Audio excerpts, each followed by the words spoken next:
자, 오늘 저희가 마태복음 1장 1절을 읽었습니다. 마치 창세기 1장 1절처럼 마태복음을 시작하면서 이 1장 1절을 읽다 보면 대략의 예전에 들었던 설교들이 생각이 납니다. 마태복음의 이 족보에 대한 설교는 대충 설교의 맥락이 이랬던 것 같습니다. 아브라함과 또 다윗의 후손으로서 예수님이 오셨습니다. 하나님께서 그 약속대로 메시아를 보냈습니다. 그리고 우리는 아브라함과 다윗의 영적인 후손들입니다. 그래서 우리 아브라함과 다윗의 신앙의 유산들을 잘 물려받으십시다. 예수 잘 믿으십시다. 이렇게 설교를 들었던 것 같습니다. 하지만 이런 내용은 절반은 맞고 절반은 틀린 것 같습니다. 왜냐하면 과연 마태가 그렇게 족보 가운데 나오는 그 인물들을 하나하나 부각시키고 또 그것들을 나누어서 은혜를 받게 하려고 과연 이 모든 것들을 기록했나 그러면 그건 아닌 것 같습니다. 오늘 말씀을 한번 들어보시면서 이 족보를 보면서 우리는 무엇을 마음에 새겨야 될까 다시 한번 생각해 보셨으면 좋겠습니다. 자, 우선 1장 1절이 아브라함과 다윗의 자손 예수 그리스도의 계보라 되어 있습니다. 이 계보라는 말씀은 여러분도 잘 아시다시피 족보를 이야기하는 것입니다. 마태가 자신의 복음서를 적으면서 이 족보를 먼저 기록하는 것은 예수 그리스도가 과연 누구인가, 예수 그리스도를 설명하기 위해서 이 족보를 쓰고 있습니다. 마태복음은 유대인을 위해서 쓰여져 있습니다. 그러니까 1차적인 독자는 유대인인 것이죠. 그 당시 유대인들은 메시아를 기다렸습니다. 자신의 모든 상황을 뒤엎어줄 그 메시아를 기다렸습니다. 그러기에 예수님이 바로 너희가 바라던 그 메시아다. 이것을 증명하기 위해서 이 족보를 사용한 것이고 또 그 후손된 우리들에게는 이 다음 세대에게는 모든 믿는 자에게 예수 그리스도가 누구인지 그것을 잘 소개하기 위해서 이것을 기록했습니다. 그러니까 마태복음에 있어서 이 족보는 꼭 필요한 것인데 과연 그 의미가 우리가 제대로 파악하고 있나 살펴봐야 합니다. 먼저 저희 성경의 어순을 보면 아브라함과 다윗의 자손 예수 그리스도, 그러니까 사람의 순서가 아브라함, 다윗, 그리고 예수 그리스도로 되어 있지만 헬라어 원문에는 그렇게 되어 있지 않습니다. 먼저 예수 그리스도가 먼저 나옵니다. 그리고 나서 다윗이 나오고 아브라함이 나옵니다. 영어 성경에도 이렇게 기록이 되어 있습니다. The book of the generation of Jesus Christ. 예수가 먼저 나오고 그 다음이 The son of David. 다윗이 나옵니다. 그리고 마지막에 The son of Abraham. 아브라함의 자녀라고 나옵니다. 그러니까 예수님의 소개에 대한 족보를 시작하는데 예수님이 나오고 그 다음 다윗이 나오고 그 다음 아브라함이 나오는 것이죠. 이 순서에도 분명한 의미가 들어 있습니다. 다윗의 왕권이 어찌 보면 아브라함보다 훨씬 더 강조되는 것을 볼 수 있는데 이것은 마태복음 1장 17절에도 강조되어 있습니다. 마태복음 1장 17절 제가 읽어드리면 이렇습니다.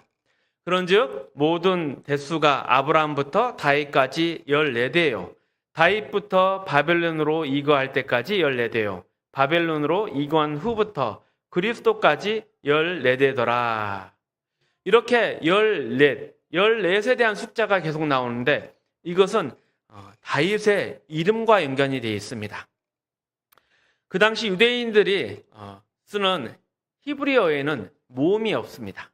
그리고 두 번째 숫자가 없었기 때문에 히브리어 철자로 그 숫자들을 표현했습니다.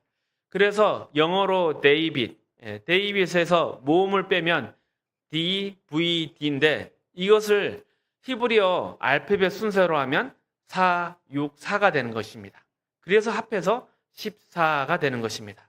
그래서 성경은 이 다윗에 대해서 특별히 그 다윗의 왕권에 대해서 강조하기 위해서 14대, 14대, 14대라고 계속 기록을 하고 있는 것이죠. 그러면 왜 이렇게 다윗의 이름이 강조되어 있는가? 그리고 또 나아가서 왜 예수님을 소개하는데 다윗과 아브라함을 대표 인물로 소개하려 하는가? 이것이 마태복음 이 족보의 초점이고 설명의 포인트라 하겠습니다. 자, 먼저 아브라함을 한번 살펴보도록 하겠습니다. 아브라함의 자손으로서 예수 그리스도. 창세기 13장에 보면 하나님께서 아브라함에게 주신 약속이 있습니다. 창세기 13장 14절에서 16절까지 말씀입니다. 롯이 아브라함을 떠난 후에 여호와께서 아브라함에게 이르시되 너는 눈을 들어 너 있는 곳에서 동서남북을 바라보라. 보이는 땅을 내가 너와 내 자손에게 주리니 영원히 이르리라. 내가 내 자손으로 땅에 티끌 갖게 하리니 사람이 땅의 티끌을 능히 셀 수 있을진데 내 자손도 세리라. 이 말씀은 하나님께서 아브라함에게 내 자손이 땅의 티끌처럼 많으리라 약속하신 말씀입니다. 그리고 그 중에 15절을 보면 이렇게 말씀하고 계십니다. 보이는 땅을 내가 너와 내 자손에게 주리니 영원히 이르리라. 그러니까 너와 내 자손에게 준다고 이야기를 하고 계십니다. 그리고 이 자손은 간단하게 아브라함의 육신의 후손을 말하는 것이 아닙니다. 이에 대해서는 갈라디아서에서 분명하게 표현하고 있습니다. 갈라디아서 3장 15절 16절 말씀입니다. 형제들아 사람의 예대로 말하노니 사람의 언약이라도 정한 후에는 아무나 패하거나 더하거나 하지 못하니라. 이 약속들은 아브라함과 그 자손에게 말씀하신 것인데 여럿을 가리켜 그 자손들이라 하지 아니하시고 오직 하나를 가리켜 내 자손이라 하셨으니 곧 그리스도라. 그러니까 이것이 막연한 아브라함의 수많은 자손을 이야기하는 것이 아니라 아브라함의 뒤를 이어서 나올 그 자손을 통해서 이 땅을 주고 티끌같이 많아지게 한다는 약속을 담고 있는 것입니다. 그러니까 이것은 복수로 말하지 않고 단수로 이야기하는 데는 분명한 의미가 있는 것이죠. 내 자손들을 그리고 또 이 땅을 차지하고 영원한 나라를 만들 주인공이 바로 누구냐? 그 자손이 누구냐? 그것이 곧 예수 그리스도임을 나타내려고 하시는 것입니다. 그렇기 때문에 예수 그리스도를 아브라함과 다윗의 자손으로 이렇게 족보상으로 그저 아브라함의 그 피를 이어받아서 태어났다 이것을 강조하기보다는 하나님께서 아브라함에게 주신 그 약속, 내 자손이 하늘의 별과 같고 바다 모래 같으리라 하신 그 약속, 그 번성과 그 번영을 이루실 그 자손이 바로 예수 그리스도다. 이것을 강조하는 의미를 담고 있습니다. 아브라함의 약속이 예수 그리스도를 통해서 이루어지는 것입니다. 그것이 족보 가운데 아브라함의 자손 예수로 표현하는 이유라 하겠습니다.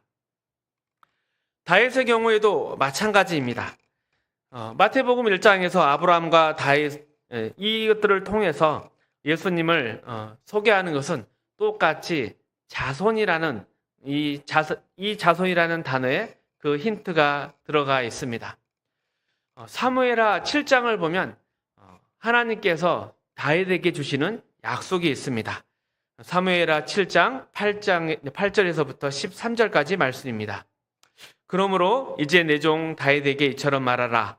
만군의 여호와께서 이처럼 말씀하시기를 내가 너를 목장 곧 양을 따르는 데에서 취하여 내 백성 이스라엘의 주권자를 삼고 내가 어디로 가든지 내가 너와 함께 있어 내 모든 대적을 내 앞에서 멸하였는즉 세상에서 존귀한 자의 이름같이 내 이름을 존귀케 만들어주리라. 내가 또 내 백성 이스라엘을 위하여 한 곳을 정하여 저희를 심고 저희로 자기 곳에 거하여 다시 옮기지 않게 하며 악한 유로 전과 같이 저희를 해하지 못하게 하여 전에 내가 사사를 명하여 내 백성 이스라엘을 다스리던 때와 같지 않게 하고 너를 모든 대적에서 벗어나 평안케 하리라. 여호와가 또 내게 이르노니 여호와가 너를 위하여 집을 이루고 내 소환이 차서 내 조상들과 함께 잘 때 내가 내 몸에서 낳을 자식을 내 뒤에 세워 그 나라를 경고케 하리라. 저는 내 이름을 위하여 집을 건축할 것이요 나는 그 나라 위를 영원히 경고케 하리라. 여기서 아까 봤던 12절을 보면 내 몸에서 날 자식을 내 뒤에 세워 그 나라를 경고케 하리라.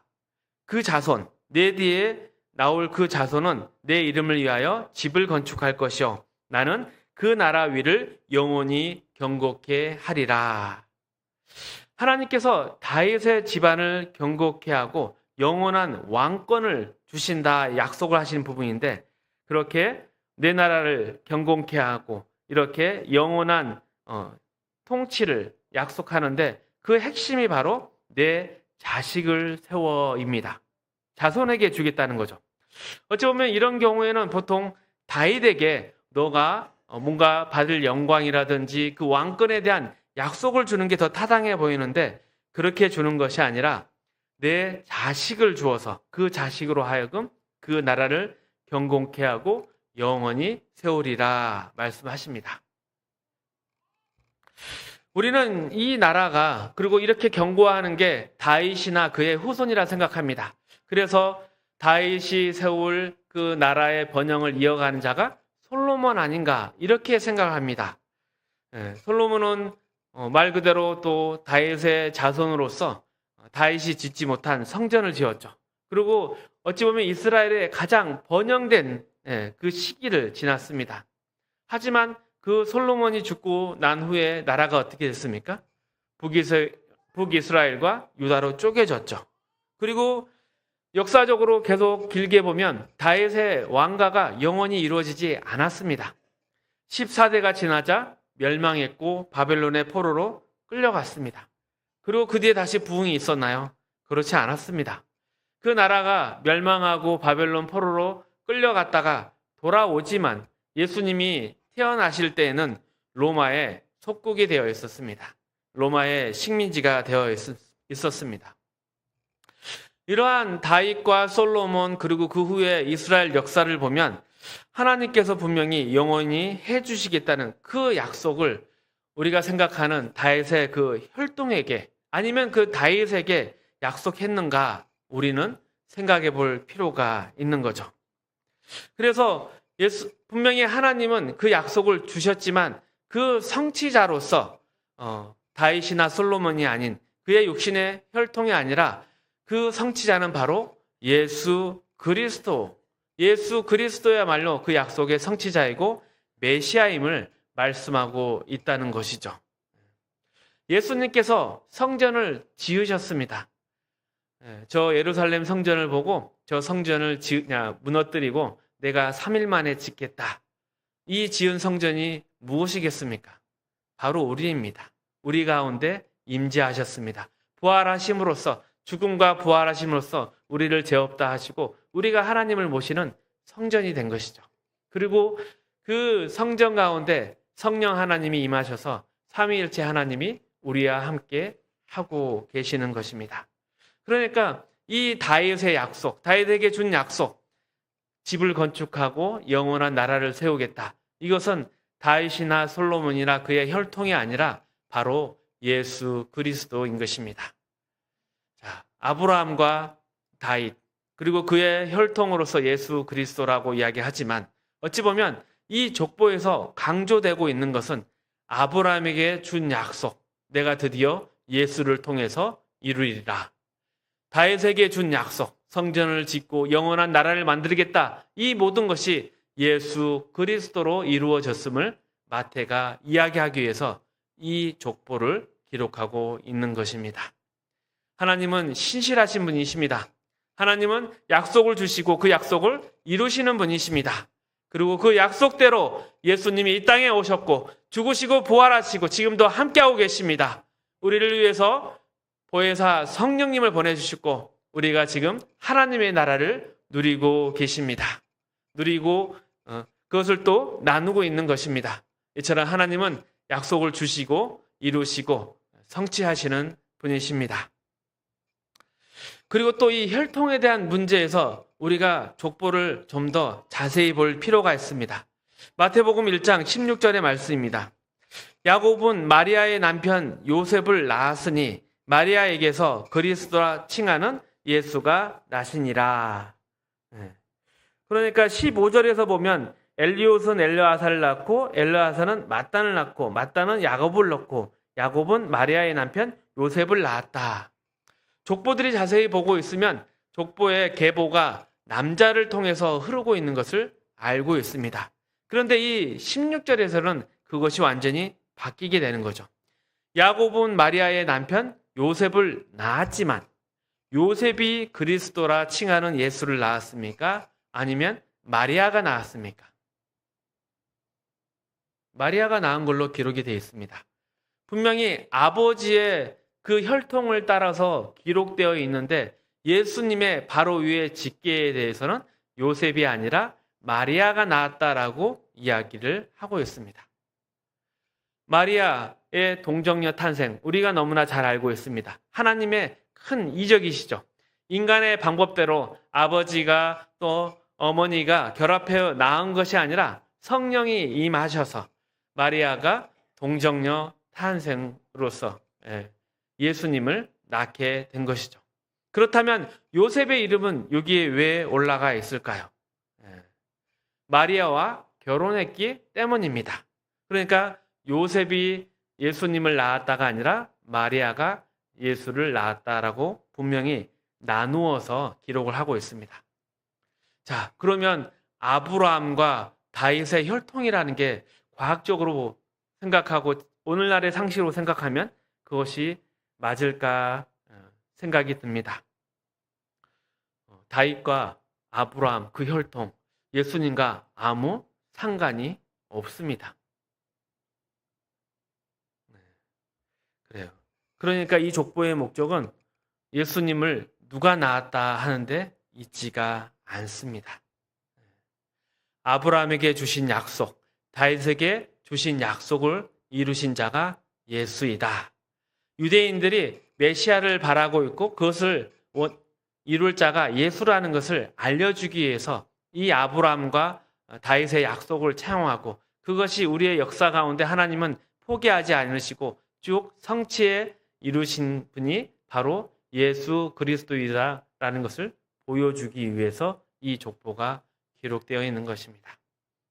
그리고 또 한 가지 초점이 있는데 예수 그리스도가 어찌 보면 족보 가운데 많은 왕들이 있고 그들이 했던 통치의 나라들이 있지 않습니까?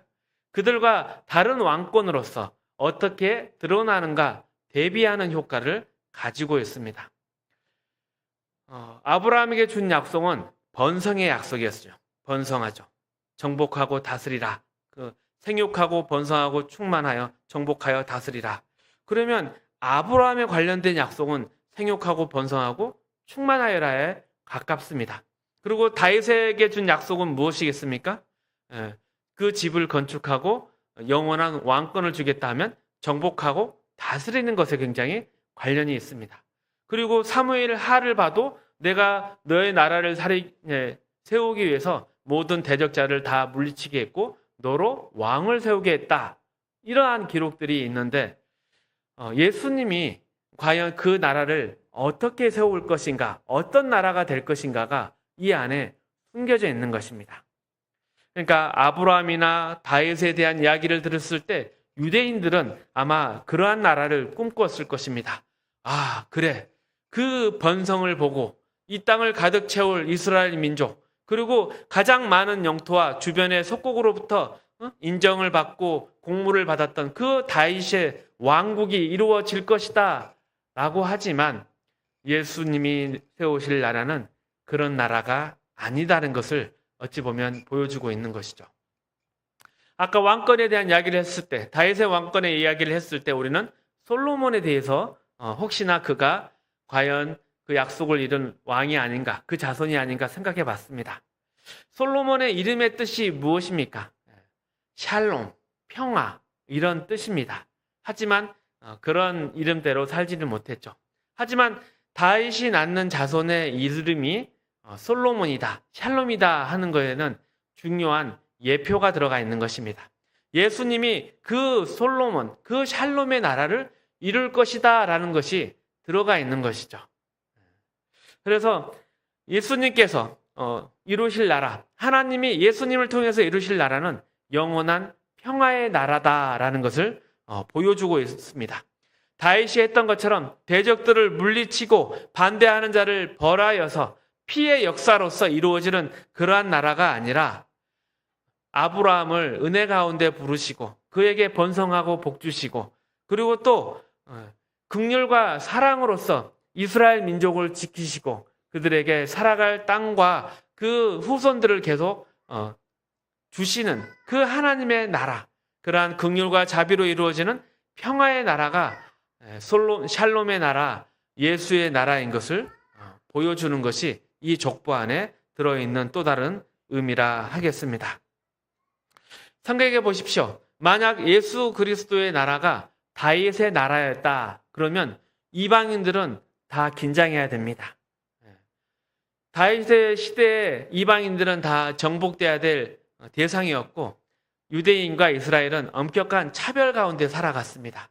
그러니까 만약 우리가 다윗의 나라를 살아가고 있다면 우리는 절대 영적인 후손이다 이런 표현을 쓸 수도 없고 우리는 그들에게 어찌 보면 지배당하고 있는 그러한 처지일지도 모릅니다. 그런데 예수의 나라는 그런 나라가 아니다. 예수가 세울 나라는 평화의 나라고 샬롬의 나라이다. 그 이야기를 하고 있는 것이죠. 그러니까 예수 그리스도, 그가 세울 왕권과 그의 나라가 샬롬이다. 이 의미가 이 족보 가운데 예표되어서 드러나고 있는 것입니다. 자, 우리 요한복음 3장 16절 17절의 말씀 잘 알고 있습니다. 우리 한번 같이 읽어볼까요? 하나님이 세상을 이처럼 사랑하사 독생자를 주셨으니 이는 저를 믿는 자마다 멸망치 않고 영생을 얻게 하려 하심이니라. 하나님이 그 아들을 세상에 보내신 것은 세상을 심판하려 하심이 아니요 저로 말미암아 세상이, 여기에 분명히 예수님이 오신 목적이 적혀 있습니다. 이것이 우리는 쉽게 우리가 이제 죄가 다 없어졌다, 그 형벌이 없어졌다 이렇게 생각을 하는데, 아까 말씀드린 그 족보의 의미, 다윗의 나라의 후손으로서 세울 샬롬의 나라, 솔로몬의 나라, 예수의 나라를 생각하면 하나님께서 이 땅에 예수님을 보내신 것은 죄와 형벌의 면제가 아니라 영원한 나라를 위해서, 그 나라를 세우기 위해서 예수님이 오셨구나, 그 일을 위해서 예수님이 오셨구나 알 수 있습니다. 그리고 그 나라가 평화와 샬롬으로서 심판과 정복과 굴림으로써 이루어지는 것이 아니라 회복이라고 또 평화이고 구원, 이러한 하나님의 사랑 안에 있는 그러한 나라임을 우리가 알 수 있습니다. 예수님도 이렇게 말씀하셨죠. 인자가 온 것은 섬김을 받으려 한 것이 아니라 도리어 섬기기로 하고 자기 목숨을 많은 사람의 대속물로 주려 함이라. 그러니까 예수님의 그 십자가 사역 자체도 어찌 보면 나라를 세우기 위한 그러한 사역이었습니다. 그리고 그 나라를 세우기 위해서 가장 먼저 했던 일이 그 나라의 백성을 만드는 일이었습니다. 즉 우리를 하나님의 자녀로 부르는 것이었습니다.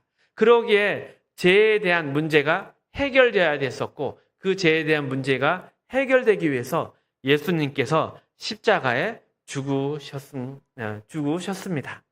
그러니까 하나님의 그 나라가 예수를 통해서 이루어지는데 예수님이 왜 죽으셔야 됐는가? 그 나라를 세우기 위해서 먼저 우리를 거룩한 하나님의 자녀로 부르셔야 했기 때문에 십자가에서 죽으신 것입니다. 그러면 예수님의 십자가 죽음도 이러한 하나님의 그 작정과 의지 가운데 있는 또 다른 차원의 이야기구나, 이런 깨달음과 은혜가 있는 것입니다. 그리고 이런 하나님의 나라, 그 나라를 세워가시는 예수님의 모습으로서 다시 한번 또 볼 구절이 마태복음 28장 18절에서 20절까지 말씀입니다. 이 말씀도 저희가 함께 읽어보겠습니다.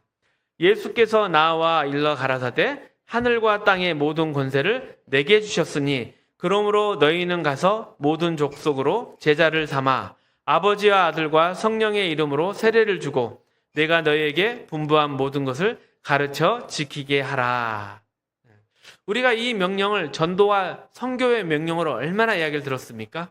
그런데 그 앞에 이 구절을 보면 이 명령의 근거를 볼 수 있습니다. 예수님께서 하늘과 땅의 모든 권세를 가지셨다. 그러니까 예수님께서 이미 그 왕권으로서 우리 가운데 통치하고 있고 함께하고 있다는 것을 우리는 알 수 있습니다. 그리고 그 왕권을 가진 자가 가장 포커스를 맞추고 있는 일은 그 백성을 모으는 데 있구나. 우리는 그것을 알 수 있는 것입니다. 왜 주님께서 아직도 오지 않고 계시나? 이 힘들고 어려운 세상 가운데 주님 빨리 오셔서 우리의 이 눈물과 수고와 모든 것에 대해서 보상해 주시고 함께 해 주시길 원하는데 왜 주님께서 오시지 않나 그렇게 생각하고 있지만 주님은 분명히 우리 가운데 함께 하시고 그 왕권을 행사하고 계십니다. 그런데 그 왕권의 목표가 그 자녀들, 그 백성들을 채우는 데 있기에 아직 인내하고 계시고 그 수가 다 차기를 기다리고 그리고 또 그러한 일에 우리를 동역자로서 초청하고 계시는 것이죠.